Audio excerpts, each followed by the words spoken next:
Beautiful. Cut. And you're going to have to cut that piece in two because it's too large.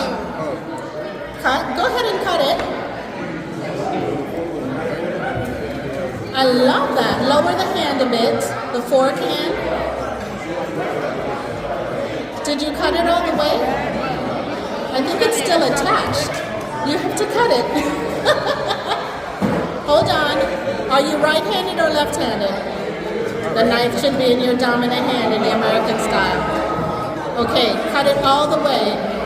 Good. Now you have to turn that piece and cut it again because it's too large.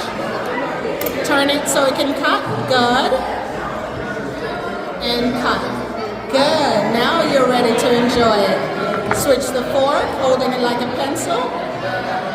Don't go down to it. Sit up.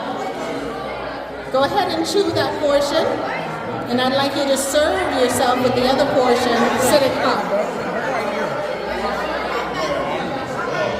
Beautiful. Good job. Okay, scoop the mashed potato onto the back of the fork. Rest the right wrist and pivot. Beautiful.